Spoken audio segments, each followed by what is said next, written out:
Ce que je vous propose maintenant, c'est de passer au SQL, qui est un langage qui nous permettra de faire des choses très complexes et très avancées avec Access et avec nos bases de données. Et ça sera beaucoup plus poussé que ce qu'on a pu faire manuellement directement dans Access. Donc vous allez voir que le SQL, c'est un langage qui est relativement simple. Il n'y a que quelques mots-clés à connaître et c'est un langage assez proche du nôtre finalement, puisqu'on donne simplement quelques petites instructions qui seront exécutées par notre système de gestion de base de données. Donc je vais faire ça dans Word pour que vous puissiez bien voir ce qui se passe, puisque dans Access le format de la police est très petit, on peut pas régler. Donc au moins là vous verrez bien. Et je vais vous montrer comment écrire vos requêtes en SQL. Donc on va prendre un exemple très simple. Par exemple, on va créer une petite base de données pour formation facile. Et dans cette base de données, on va stocker les formations avec des informations concernant ces formations. On va stocker les clients et on va stocker une table qui nous permettra de pouvoir contacter les clients. Donc, pour créer une table dans Access en SQL, on utilise le mot-clé create table. Donc create table qui veut dire créer table en anglais. Donc là, la requête n'est pas bonne puisque en SQL, tout s'écrit en majuscule. Tous les mots-clés sont entièrement en majuscule. Donc il faut écrire create table comme ceci. Ensuite, lorsqu'on crée une table, il faut donner un nom à notre table. Donc je vais l'appeler par exemple formation. Donc là, je peux écrire formation minuscule si je veux, puisque c'est moi qui choisis le nom. Après avoir fait ça, j'ouvre la parenthèse et je la referme, puis je termine par un point virgule. Et maintenant, on sait que dans une table, on a plusieurs champs, plusieurs attributs. Et c'est entre ces parenthèses que l'on va donner tous les attributs que l'on veut voir dans notre table. Donc, par exemple, pour nos formations, on peut donner un nom à nos formations. On peut, par exemple, donner le logiciel utilisé. On peut donner des informations sur le prix de notre formation. Donc pour l'instant, on va rester comme ça. Et maintenant qu'on a fait ça, il va falloir donner un type à nos champs. Donc on a vu qu'il existait plusieurs types, integer, chaîne de caractères, float. Donc par exemple le nom ça sera une chaîne de caractères et en SQL une chaîne de caractères se dit char. Et entre parenthèses vous devez donner le nombre de caractères que pourra contenir cette chaîne. Donc nous 45 par exemple. Ensuite, le logiciel utilisé, ça sera aussi une chaîne de caractères, car le prix, ça sera plutôt un float. Donc float, c'est pour virgule flottante, et integer, c'est pour les entiers. Voilà, donc là, on a créé nos champs pour la table. Donc on va faire quelque chose de vraiment très simple. Juste 3 noms comme ça suffira. Donc pour passer d'un nom à l'autre, on va mettre des virgules à la fin de chaque ligne, pour indiquer qu'on passe à la ligne. Ensuite, on a vu que lorsqu'on crée une table, il nous faut obligatoirement une clé primaire pour pouvoir différencier chaque ligne. Donc, une clé primaire, on peut utiliser un numéro automatique. Donc, je vais par exemple créer un ID formation, qui sera l'identificateur de la formation, et qui sera de type counter. Counter, c'est numéro automatique. Et pour dire que ça, c'est ma clé primaire, et bien en dessous, je dis primary key, ça veut dire clé primaire, et entre parenthèses, je marque ID formation. Voilà, donc là, ma requête est prête. Je fais clic droit, copier, je vais dans Access, et je crée une base de données vide. Là, je ferme la table qui était ici par défaut, et ce que je fais dans l'onglet créer, c'est que je clique sur création de requête. Je ferme et maintenant j'arrive dans ma création de requête et je vais passer en affichage SQL. Je colle ma requête et je fais exécuter. Et là on voit à gauche, dans le panneau de gauche, qu'on a la table formation qui a été créée. Et si je l'ouvre, on voit bien qu'on a ID formation, nom, logiciel, prix.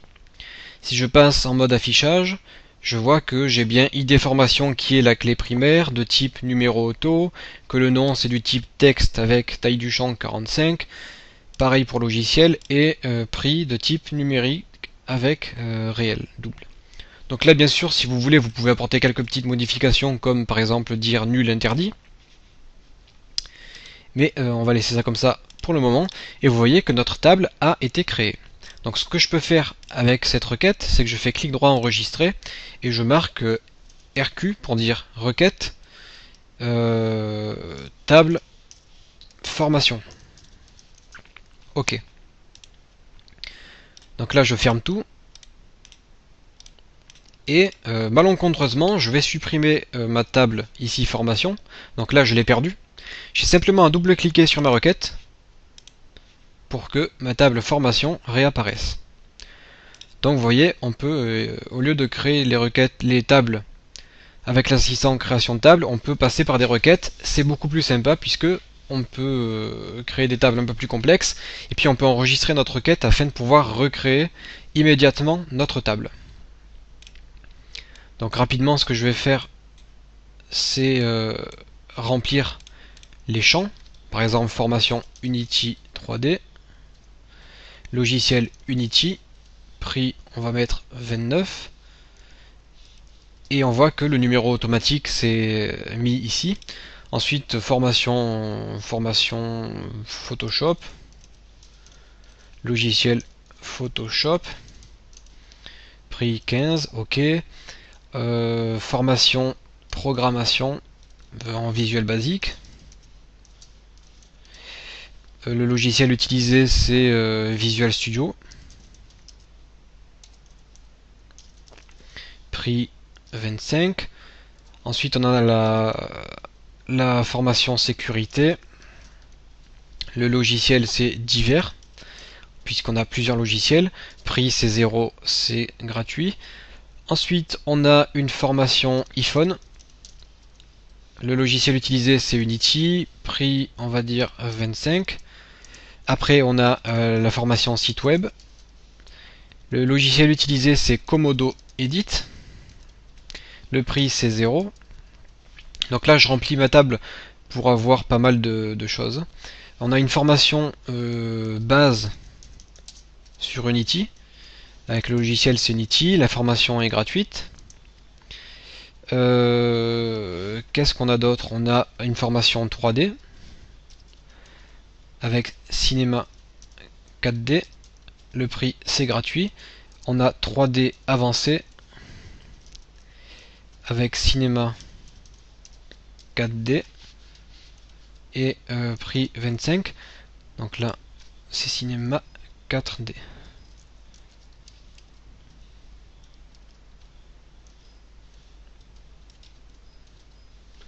Donc il veut pas prendre mon caractère. Voilà. Avancer. On a ensuite une formation base de données. Le logiciel c'est Access et le prix c'est 0. Voilà, donc là j'ai créé 10 formations. Donc pour remplir des tables, on doit le faire manuellement comme je viens de le faire ici. Donc c'est comme ça qu'on remplit une base de données. Par contre, on aurait pu passer par une requête. Donc en requête, si je passe en SQL, j'aurais pu dire, je vais ouvrir Word encore une fois, j'aurais pu dire alter table, ça veut dire modifier table. Je veux modifier la table formation. Et en dessous, je peux dire par exemple add je peux ajouter un champ en fait à ma table. Je vais marquer add test integer. Je vais copier ça, coller ça. Je dois fermer ma table, donc je l'enregistre et j'exécute ma requête. Donc là j'ai fait alter table formation, ça veut dire modifier la table formation, et le mot-clé add me permet d'ajouter quelque chose à ma table. Si je réouvre formation, j'ai bien test qui a été créé ici. Donc je sais pas si je peux supprimer ça comme ça, voilà. Ok.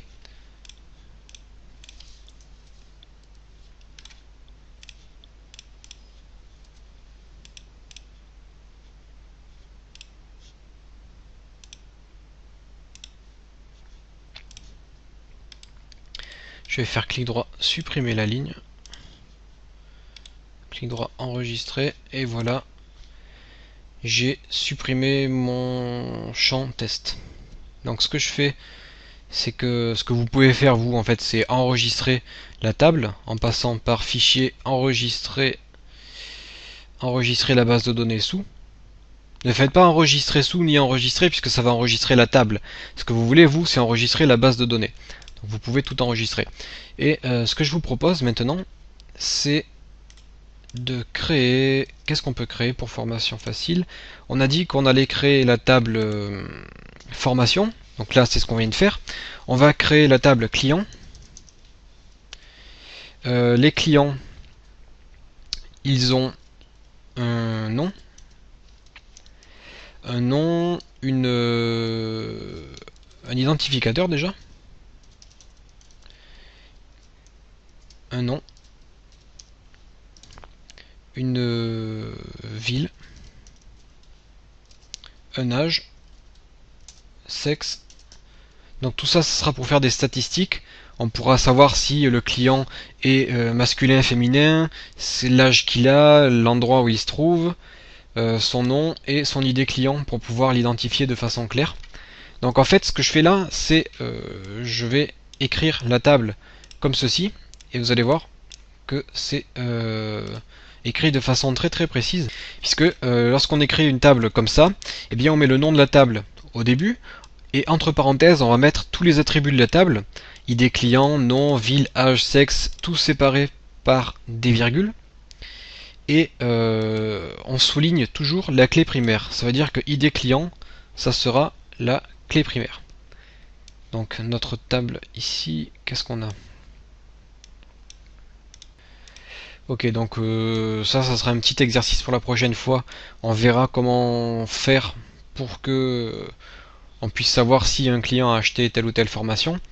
Et ce que je vous propose, c'est d'ajouter un champ num contact. On met un petit dièse pour dire que c'est une clé étrangère. Donc on prendra ça un peu plus tard. Et on va aussi créer une table contact avec num client, num contact, qui sera la clé primaire. Mail, téléphone, et pour le moment, ça sera tout. Voilà, donc ça c'est un petit exercice que je vous propose de faire. C'est en requête SQL, comme on l'a fait, eh bien, créer la table client avec tous ses attributs, ainsi que la table contact. Donc ça, je vous propose de le faire. On verra la solution dans la prochaine vidéo. Ce qu'on fera, c'est qu'on fera ces requêtes, on va remplir les tables, et ensuite on va voir le problème qui se pose lorsqu'on veut savoir si tel ou tel client a acheté une formation. Voilà, donc on se retrouve tout de suite.